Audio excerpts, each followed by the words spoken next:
Bonjour, Jenna Smith. Bonjour. Vous êtes responsable de l'engagement et de la sensibilisation pour l'organisation Direction chrétienne et chargée du projet RAFA Québec. Qu'est-ce que c'est RAFA? Donc, RAFA, projet communautaire qui vise à dresser un portrait de la situation de la violence conjugale telle que vécue par les chrétiens et les chrétiennes au Québec. C'est un projet œcuménique, donc on a regardé toutes les traditions chrétiennes, catholiques, protestants, évangéliques, et on cherchait à connaître c'était quoi les... est-ce que c'est présent dans les communautés, dans les paroisses, dans les églises? Est-ce que c'est quelque chose qui est vécu par les chrétiens et les chrétiennes? Quelles sont leurs expériences et comment est-ce que l'Église était équipée pour répondre à l'enjeu? Et vous avez fait une grande enquête en 2022-2023. Maintenant, vous présentez les résultats de cette enquête-là. Qu'est-ce qui vous motive dans tout ça? C'est les survivantes, leurs expériences.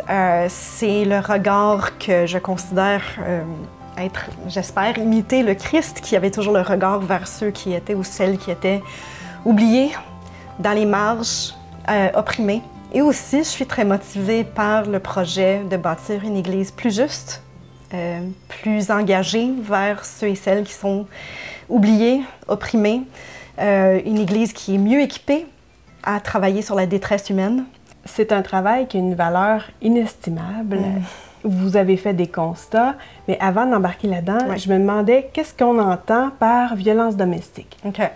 Donc, violence domestique, violence conjugale, je sais que c'est beaucoup dans les nouvelles, les médias, surtout après ce qu'on a vécu dans la pandémie avec les féminicides. Ce qu'on parle, c'est un cycle de violence, donc c'est-à-dire, ça va bien au-delà de la colère entre deux partenaires ou une petite chicane de couple. C'est l'utilisation de gestes, de paroles, de tactiques de manipulation, l'installation d'un environnement épeurant, tout pour mettre l'autre partenaire sous l'emprise du pouvoir, dans le contrôle, de dominer l'autre personne. Donc, on dit souvent, « Ah, le partenaire violent, ah, mais il a perdu contrôle, il a pété sa coche, il s'est allé trop loin. » Mais la violence domestique ou la violence conjugale, ce n'est pas une perte de contrôle, c'est un gain de contrôle sur l'autre personne. Donc, souvent, les gens avaient tendance de penser, si on ne voit pas un bleu ou une ecchymose ou une cicatrice sur la femme, je dis souvent la femme parce que la majorité des victimes, ce sont des femmes, ah, mais c'est pas violence. Mais là, depuis longtemps, on a constaté que finalement, il y a plusieurs formes de violence. Ça peut être le contrôle économique, donc c'est-à-dire couper l'argent de la partenaire, la rendre complètement dépendante, suivre toutes ses dépenses afin de la faire peur, afin de la surveiller. Ça peut être l'isolement social. Donc souvent, les membres de la famille, les amis vont dire pendant cette période-là dans sa vie, on la voyait jamais. Elle ne sortait jamais, elle annulait à la dernière minute, ou il était toujours présent quand il ne devait pas être présent. Ça peut être très psychologique, donc des menaces, des insultes, des injures. Travailler l'identité de la personne, dire qu'elle est quelque chose qu'elle n'est pas. Donc vraiment l'insulter puis lui faire perdre un peu son estime d'elle-même. Donc la violence prend plusieurs formes, puis c'est la raison que souvent les personnes ont de la misère à identifier qu'elles sont victimes de violences conjugales. C'est très pernicieux. Maintenant, vous avez fait une étude, vous avez parlé à 500 personnes croyantes, chrétiennes, environ 90% protestantes, environ 10% catholiques, et vous avez rejoint ces personnes-là par quelle entremise? Ouf! De toutes les entremises, on avait fait, c'était par les réseaux sociaux, c'était par les agentes pastorales, c'était par les médias, c'était par des envois courriels, c'était des présentations que j'ai faites dans des sous-sols d'église avec la promotion du sondage de l'enquête. Donc ça, c'était vraiment la première phase, c'était les 500 répondants. Et comme vous avez dit, c'était vraiment, on ciblait vraiment les personnes qui s'auto-identifiaient comme chrétiennes. 67% de nos répondants fréquentent l'Église au moins une fois par mois, sinon 2, 3 fois par mois. Fait que c'est des gens qui sont engagés dans une paroisse locale, là. Ensuite, il y avait les entrevues qualitatives. C'est que ça, c'était du 1 à 1. sous l'anonymat avec des survivantes. Et là, on avait une mixité catholique-protestante chez ces femmes-là. Et ces entrevues-là servaient à recueillir des témoignages, des expériences pour savoir, quelles étaient leur enfance, quelles étaient leur éducation chrétienne, quelles étaient leurs préparations au mariage, est-ce que le partenaire était chrétien, comment est-ce que la violence s'est découlée, puis comment est-ce que l'Église, soit le curé, les amis à l'Église, le petit groupe biblique, les agents pastorales, les pasteurs, comment est-ce qu'ils ont répondu à votre situation lorsqu'il y a eu la divulgation de ce qu'elles ont vécu. C'est un travail énorme. On peut voir les résultats. Vous les rendez publics sur votre site web. Complètement accessible. Il y a un sommaire aussi qui se regarde en quelques minutes. Oui, le petit sommaire, ça se regarde en quelques minutes. C'est très visuel. L'idée, c'était, c'est une recherche menée par la communauté, ce qui veut dire que ce n'est pas une recherche académique. Et ça, c'était par exprès. On voulait vraiment que les laïcs chrétiens soient capables de le lire, l'absorber, le réfléchir, parce qu'on voulait faire une éducation aussi, là, une sensibilisation des Québécois. Par le fait même. Alors, le portrait, quel est l'état de fait par rapport à la violence conjugale parmi les personnes que vous avez consultées? Donc, le plus simple résumé qu'on pourrait donner, c'est la violence conjugale n'est pas plus prédominante ou moins prédominante parmi les chrétiens québécois que parmi la société. Donc, ce qu'on retrouve dans la société canadienne, québécoise, on retrouve les mêmes statistiques à l'intérieur des paroisses et des communautés. Ce qui est un peu décourageant parce que les chiffres sont très, très, très grands. Donc, on se retrouvait à peu près un 37% des répondants qui s'identifiaient comme victimes de violences conjugales. 50% des répondants ont vécu au moins une instance de violence avec un partenaire au moins une fois dans leur vie. C'est très élevé. 2/3 des répondants connaissent quelqu'un à la paroisse ou dans leur communauté ou à l'Église qui est victime. Et ces chiffres-là sont très kiff-kiff avec ce qu'on retrouve dans la société canadienne. Et malheureusement, ça se retrouve assez similaire États-Unis, Australie, la France, la Grande-Bretagne, dans des études qui se ressemblent à l'étude RAFA, donc c'est-à-dire l'étude de la violence conjugale et le christianisme. Et là, vous vous êtes intéressé à l'interaction entre les personnes qui vivent la violence domestique et leur communauté chrétienne. Et ma question est la suivante. Est-ce qu'elles ont le réflexe d'aller chercher de l'aide auprès de leur communauté? Est-ce que c'est quelque chose que vous avez vu? Donc, on a vu que 50% de ceux qui s'identifient comme victimes sont allés chercher de l'aide à l'Église. Elles ont dénoncé leur expérience à l'Église. Moi, je trouve que 50%, c'est pas si pire, mais on est bas comparé en France, où c'était des 65 à 70% des victimes ont décidé de dénoncer ou divulguer à l'Église. Puis en Grande-Bretagne, c'est beaucoup plus haut, c'est dans les 80%. Donc, pourquoi est-ce qu'au Québec, on a une hésitation à en parler dans l'Église? Et j'ai pas vraiment la réponse, mais je le nomme pour que le clergé et les leaders dans les églises fassent une bonne réflexion là, de est-ce qu'on a des environnements, des canaux de communication qui sont assez sécuritaires, sécurisants, ouverts, transparents, vulnérables, tout ça. Parce que ça, c'est tous les adjectifs qui ont été nommés parmi les victimes. Vous auriez aimé avoir quoi? Puis on aurait aimé ne pas être jugé, avoir de la confidentialité, se sentir safe là, avec quelqu'un en leadership. C'est toutes des choses comme ça qu'on avait vraiment besoin.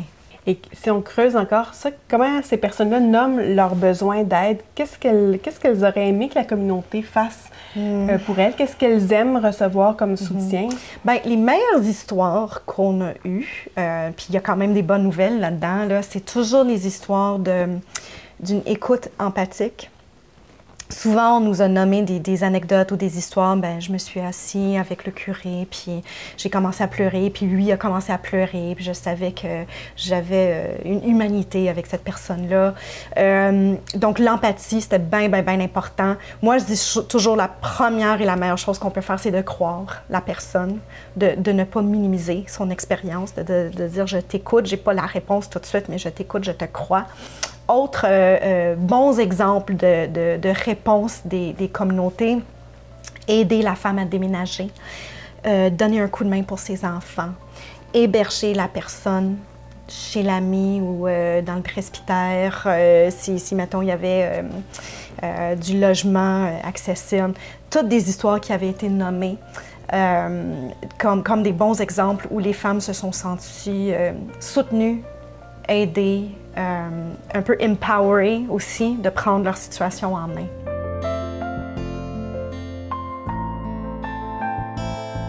Puis côté sensibilisation, qu'est-ce que les communautés font et pourraient faire encore davantage pour cette cause-là? Donc ça, c'est un peu la mauvaise nouvelle, c'est qu'il n'y a pas assez qui est fait.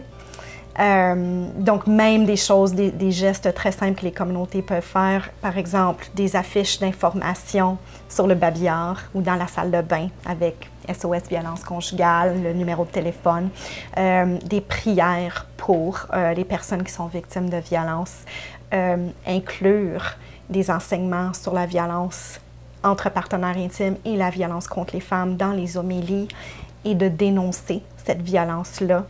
D'aider les personnes à comprendre les passages bibliques qui sont porteurs de violence, mais de le comprendre dans une théologie restauratrice, une théologie de justice.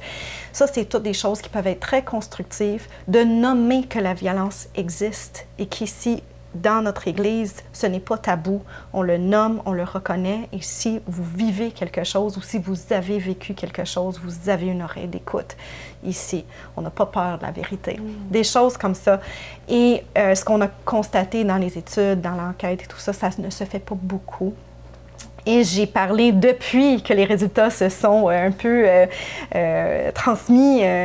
Plusieurs leaders sont venus me dire qu'ils ont ouvert la discussion avec leur paroisse ou leur congrégation. Puis, 2-3 familles sont venues leur parler après la messe, après le service. Donc, finalement, on ne pensait pas qu'il y avait de la violence dans notre communauté, puis il y en avait.